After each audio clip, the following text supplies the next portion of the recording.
नमस्कार दोस्तों, स्वागत है आपका आनंदम कोचिंग संस्थान में, जहां हमारे चर्चा का विषय है बौद्ध धर्म। वैसे दोस्तों, बौद्ध धर्म पे अपनी एक क्लास पहले हो चुकी है, लेकिन सभी विद्यार्थियों का एक क्वेरी रही कि सर पहले बोर्ड पर लिखी हुई चीज़ों में थोड़ा कम समझ में आता है, तो आप हमें यहाँ लिखकर साथ के साथ एक्सप्लेन करते रहें। इसी बात को मद्देनजर रखते हुए आज ये वीडियो मैं बना रहा हूँ। आप सभी लोगों से कहना चाहूँगा, जितने भी लोग इस वीडियो को देखते हैं वो मुझे कमेंट बॉक्स में ज़रूर लिखें कि आप किस तरीके से पढ़ना चाहते हैं। जैसे कि पहले के वीडियोस में हम बोर्ड पे लिखकर फिर एक्सप्लेन करके पढ़ा रहे हैं, और अभी इस वीडियो में साथ का साथ एक्सप्लेन करते हुए जा रहे हैं। तो दोस्तों, आप इस चीज़ को कमेंट बॉक्स में मुझे बताएं कि आखिर आप कैसे पढ़ना पसंद करेंगे। आज हमारा विषय है बौद्ध धर्म या गौतम बुद्ध। यहाँ आज हम बात करेंगे शाक्य मुनि के नाम से प्रसिद्ध एशिया के दीप स्तंभ गौतम बुद्ध के बारे में। कहा जाता है दोस्तों कि जो तलवारों के दम पर युद्ध जीतते हैं वो सिकंदर कहलाते हैं, और जो स्वयं के साथ युद्ध करते हैं उन्हें बुद्ध कहते हैं। यहाँ स्वयं के साथ युद्ध से मेरा तात्पर्य है अपने आप को जानना। अपो दीपो भवे, अपना प्रकाश स्तंभ स्वयं बनो। ये गौतम बुद्ध का एक वाक्य है। इसी चीज को लेकर हम आगे बढ़ेंगे और बात करते हैं बौद्ध धर्म के बारे में। चलिए दोस्तों, पढ़ाई हम करेंगे, उससे पहले एक छोटी सी कहानी मैं आप लोगों को सुनाता हूँ। एक व्यक्ति है बुद्ध, वो कहता है सिद्धार्थ से कि बुद्ध ने सिद्धार्थ से कहा, ये माया, ये धन, ये वस्तु सिर्फ एक दिखावा है। मेरी ये जो लाइन कहने के पीछे का कारण है, भगवान बुद्ध से संबंधित जो चीजें हैं इस एक लाइन के माध्यम से हम समझेंगे। तो चले दोस्तों, सबसे पहले हम शुरू करते हैं भगवान बुद्ध के बारे में बेसिक जानकारी, जहां से कई तरीके के प्रश्न प्रतियोगी परीक्षाओं में बनते हैं। बौद्ध धर्म बाद में देखेंगे, पहले भगवान बुद्ध से संबंधित जो जानकारियां हैं वो हम एक बार जुटाते हैं। तो किसी की भी जानकारी लेनी हो तो उसके प्रारंभिक जीवन की जानकारी लेना जरूरी होता है, जैसा कि आप लोग जानते हैं। तो चलो बात करते हैं बुद्ध के प्रारंभिक जीवन के बारे में। मैंने एक लाइन लिखी, इस लाइन के बाद हम आगे बढ़ेंगे।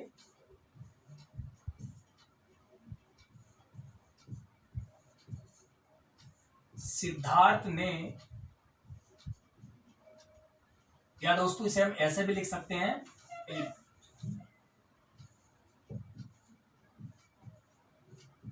बुद्ध ने सिद्धार्थ से कहा, यह धन, माया, वस्तु मेरे काम की नहीं। गाना तो सुना ही होगा।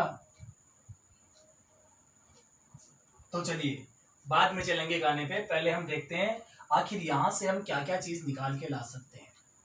चलिए, सबसे पहले हम बात करें धन, उसके बाद माया, उसके बाद वस्तु, बुद्ध और सिद्धार्थ। कुछ 5 शब्द हमें यहाँ पे दिखाई दे रहे हैं। देखिए दोस्तों, हम इस तरीके से पढ़ेंगे ताकि ऐसा कंसेप्ट बिल्ट हो जाए, आपको बार बार इन्हें रटने की जरूरत नहीं रहे। मैं रटने की जो परंपरा है उसको खत्म करना चाहता हूँ। तो चले दोस्तों, हम बात करते हैं आखिर भगवान बुद्ध के प्रारंभिक जीवन के बारे में। तो बात करें बुद्ध। तो देखिए दोस्तों, बुद्ध का सबसे पहले किसी का भी होता है जन्म। बुद्ध का जन्म होता है 563 ईसा पूर्व। पहला फैक्ट। अब बुद्ध के जन्म के साथ ही यहां बात करते हैं बुद्ध के पिता। मैंने आपको कहा था धन, शुद्धोधन, शुद्धोधन। दूसरी बात करें माता। तो देखो दोस्तों, माता में क्या है, माया, यानी कि महामाया। देखिए, रटने की जरूरत नहीं रहेगी आप लोगों को। आगे बढ़े और बात करें वस्तु, तो जहां इनका जन्म हुआ वो जगह कौन सी है? जहां इनका जन्म हुआ वो जगह है कपिल वस्तु। कौन सी वस्तु? तो बुद्ध ने क्या कहा? ये धन माया और वस्तु मेरे काम की नहीं। अब कपिल वस्तु में देखिए दोस्तों, एक जगह है लुम्बिनी वन। तो भगवान बुद्ध का जन्म कहाँ होता है? लुम्बिनी वन में। और बुद्ध का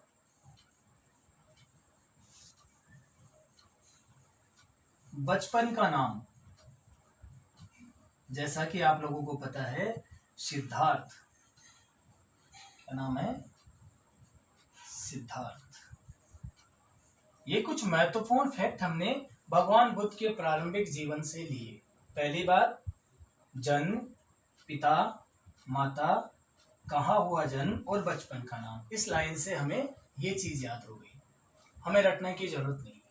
अब आगे बढ़े, यहां देखते हैं ये जो महामाया है इनकी हो जाती है मृत्यु बुद्ध के जन्म से 7 दिन बाद। कितने दिन बाद दोस्तों? 7 दिन बाद। जब बुद्ध की मां महामाया की मृत्यु हो जाती है तो इनके पिता एक और कर लेते हैं विवाह। क्या कर लेते हैं? विवाह।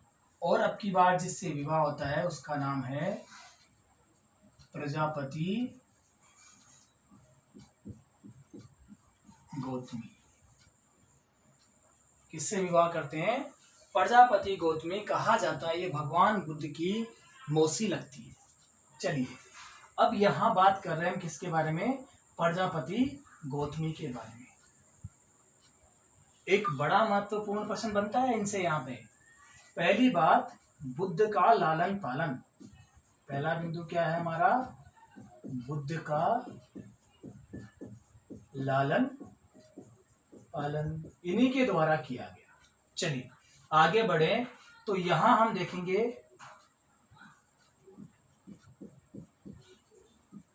बौद्ध धर्म में या बौद्ध धर्म के संघ में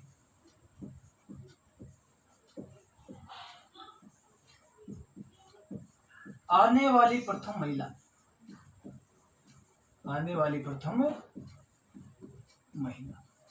बड़े महत्वपूर्ण प्रश्न हमारे यहाँ साथ के साथ क्लियर होते जाएंगे, साथ के साथ कंसेप्ट क्लियर होते जाएंगे। ठीक है, अब यहाँ बात करें, इस कहानी को आगे बढ़ाते हैं और बड़ा इंटरेस्ट है। यहाँ पर जब शुद्धोधन अपने पुत्र की जन्म पत्री, जन्म कुंडली लेकर एक ब्राह्मण के पास जाता है तो ब्राह्मण उसको देखकर एक बात कहता है, या तो ये बहुत बड़ा सम्राट बनेगा या फिर बनेगा बहुत बड़ा सन्यासी। ये चिंता की लकीरों में डूब जाता है। इसे लगता है मेरा पुत्र तो सम्राट ही बनना चाहिए और मैं इस बुद्ध को सम्राट ही बनाकर रहूंगा। और इसी के चलते शुद्धोधन ने 16 वर्ष की आयु में भगवान बुद्ध की यानी कि सिद्धार्थ का क्या करवा दिया दोस्तों? विवाह करवा दिया।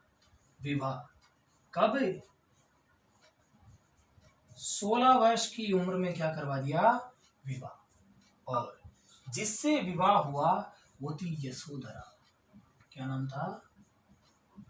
यशोधरा। चले दोस्तों, यशोधरा और सिद्धार्थ से एक पुत्र की प्राप्ति हुई। किसकी प्राप्ति हुई? पुत्र।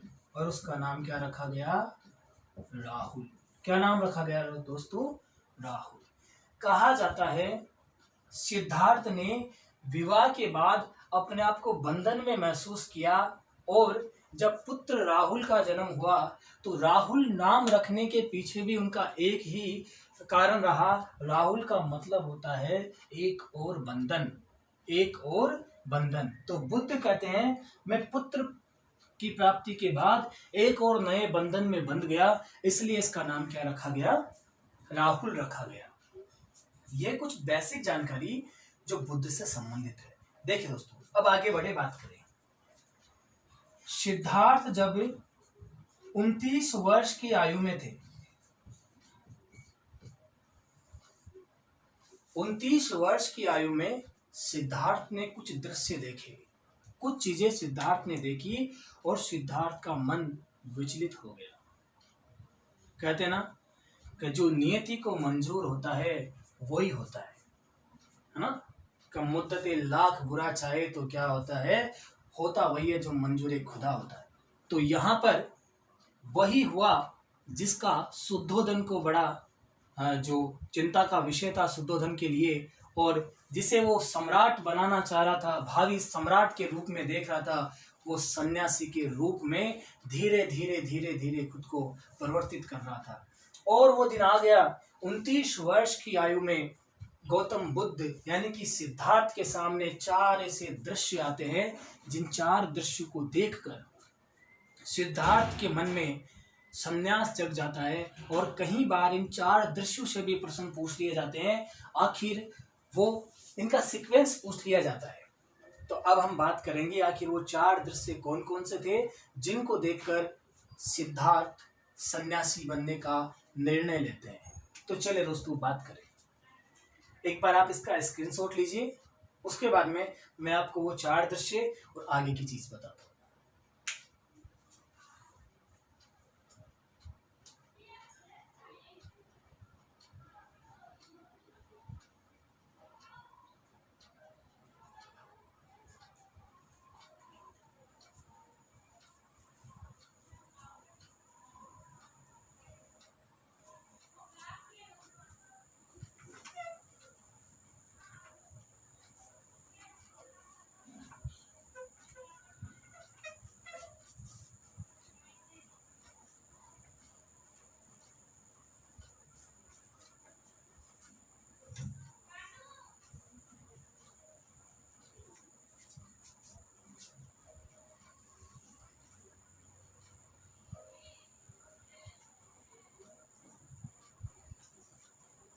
चलिए बात करें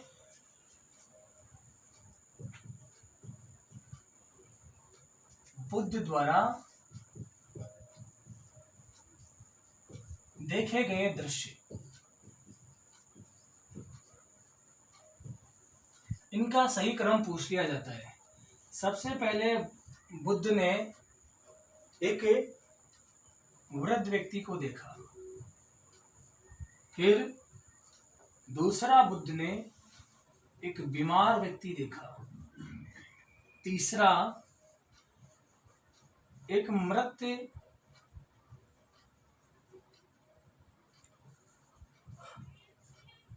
और चौथा प्रसन्न चित्त सन्यासी देखा, जो बड़ा ही दुनियादारी से बिल्कुल इधर अपने ही हाल में मस्त, जैसे कि भस्म लगाए हुए और एक अलग ही रूप में नजर आया। इन 4 दृश्यों को देखकर, क्रमशः इन 4 दृश्यों को देखकर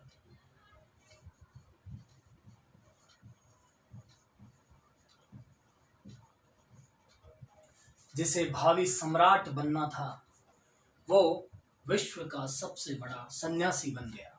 और सिद्धार्थ ने गृह त्याग करने का निर्णय लिया 29 वर्ष की आयु में देखकर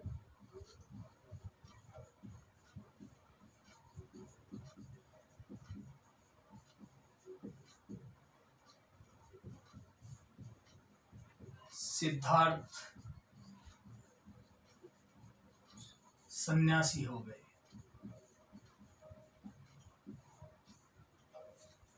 अब सन्यासी तो हो गए, अब कहां से ले आखिर इस दुनियादारी का ज्ञान, कहां से सत्य की खोज करे? तो भवसागर से पार कराने में गुरु का बड़ा महत्वपूर्ण योगदान होता है। और यहाँ से महत्वपूर्ण प्रश्न भी हमारे लिए बनता है, बुद्ध के प्रथम गुरु कौन थे? तो सिद्धार्थ ने गृह त्याग करके सिद्धार्थ के प्रथम गुरु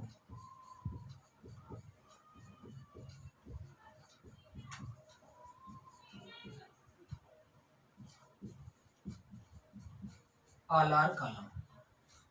देखिए दोस्तों, यहाँ कई बार प्रश्न पूछ लिया जाएगा, सिद्धार्थ के प्रथम गुरु कौन थे?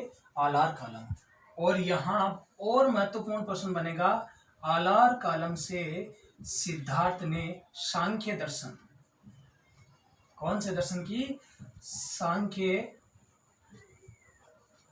दर्शन का ज्ञान प्राप्त किया।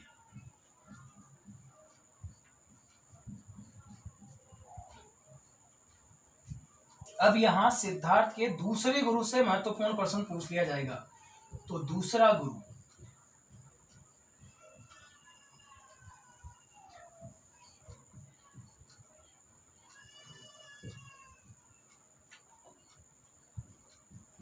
रुद्रक रामपुत्र, ये बड़ा महत्वपूर्ण चीज है।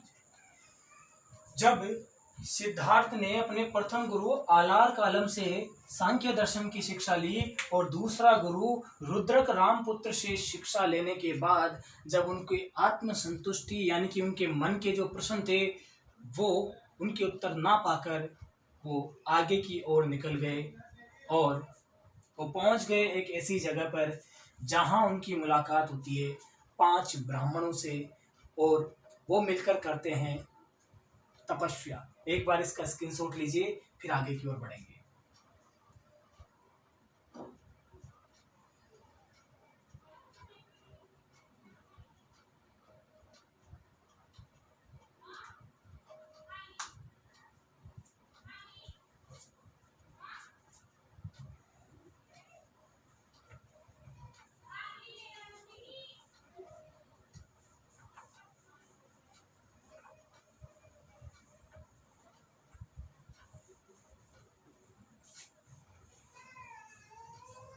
चलिए बढ़ते हैं आगे।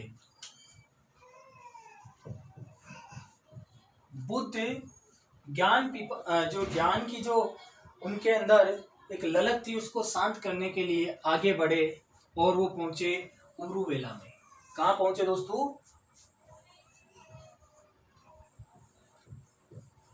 उरुवेला। और उरुवेला में 5 ब्राह्मण सन्यासियों से मुलाकात।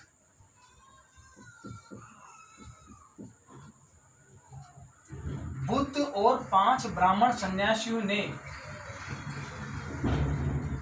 तप प्रारंभ किया, परंतु इनके अंदर मतभेद होने के चलते ये 5 ब्राह्मण सन्यासी चले गए दोस्तों। क्या हुआ? चले गए। कहाँ? सारनाथ चले गए। लेकिन जो बुद्ध है वो उरुवेला में ही रहे और 6 वर्षों तक कठोर प्रयास किया। यानी कि उरुवेला में बुद्ध ने क्या की? तपस्या। और कौन सी नदी के किनारे? निरंजना नदी के किनारे। तो क्या की? तपस्या। कितने वर्षों तक? 6 वर्षों तक तपस्या की। कठोर तपस्या में लीन रहे 6 वर्षों तक। अब देखो, यानी कि बुद्ध को 6 वर्षों तक तपस्या के बाद 35 वर्ष की आयु में, एक मिनट दोस्तों,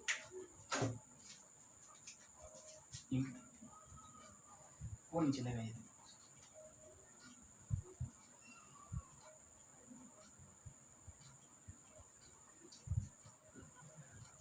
यानी कि 35 वर्ष की आयु में बुद्ध को ज्ञान की प्राप्ति हुई।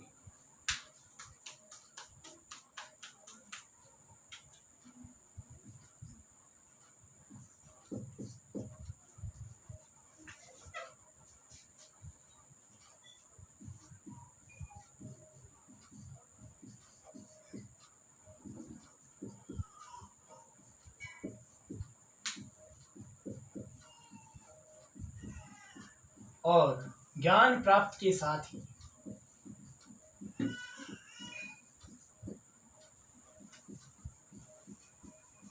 Siddharth is equal to Buddha. Siddharth क्या बन गए दोस्तों? बुद्ध बन गए। जैसा कि आप लोगों को कोई चैलेंज कर दे और उसके बाद वो कहीं दूसरी जगह जाकर तैयारी करने लग जाए, आप भी तैयारी करने लग जाओ, जब रिजल्ट का समय आए तो आप सिलेक्शन पा जाओ और वो बिना सिलेक्शन के रह जाए, ऐसी स्थिति में आप सबसे पहले किसे ढूंढेंगे? तो आप भी सबसे पहले उसी व्यक्ति को ढूंढेंगे जिसने आपको चैलेंज किया है, क्योंकि ये मानव की फितरत है। तो बुद्ध भी दोस्तों सबसे पहले किसे ढूंढेंगे? विचार करिए। ये सबसे पहले ढूंढते उन 5 सन्यासियों को जो इनको छोड़कर चले गए थे, और बुद्ध ने ज्ञान प्राप्ति के साथ ही बुद्ध चले जाते हैं। ज्ञान प्राप्ति के साथ ही देखिए दोस्तों, ज्ञान प्राप्त कर बुद्ध कहाँ? सारनाथ। बहुत महत्वपूर्ण चीज है, सारनाथ चले गए। और आपको पता है सारनाथ में पहले से उनके वो 5 दोस्त मौजूद है, और सारनाथ में पहला उपदेश बहुत महत्वपूर्ण प्रश्न बनेगा। सारनाथ में प्रथम उपदेश, और यहीं से एक महत्वपूर्ण प्रश्न बनता है, प्रथम उपदेश किसको दिया? तो 5 ब्राह्मणों को। तो गौतम बुद्ध के द्वारा सारनाथ में जो प्रथम उपदेश दिया गया वो उन 5 ब्राह्मणों को दिया गया। अब यहाँ और एक और प्रश्न बनता है, प्रथम उपदेश और उपदेश में अगर शब्द जुड़ जाए सर्वाधिक, तो सर्वाधिक दिया है श्रावस्ती में। ये बहुत महत्वपूर्ण प्रश्न बन जाता है यहाँ से। प्रथम उपदेश दिया है सारनाथ में और सर्वाधिक उपदेश कहाँ दिए हैं? श्रावस्ती में।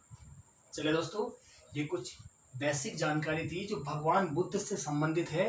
अब अगले वीडियो में हम बौद्ध धर्म के बारे में बात करेंगे, अष्टांग मार्ग के बारे में बात करेंगे, मध्यम मार्ग क्या है उसके बारे में बात करेंगे, और भगवान बुद्ध ने किस तरीके से मानव कल्याण के लिए कार्य किए उसके बारे में बात करेंगे। दोस्तों, आज आप एक बार जरूर वीडियो देखने के बाद मुझे ये बताएं कि आपको किस तरीके से पढ़ना पसंद है। आज मैं आप सभी के कमेंट बॉक्स में देखना चाहता हूं, ताकि मैं आगे के वीडियो इसी रूपरेखा में आगे बनाता रहूं। धन्यवाद, बने रहिए आनंदम के साथ। Thank you so much.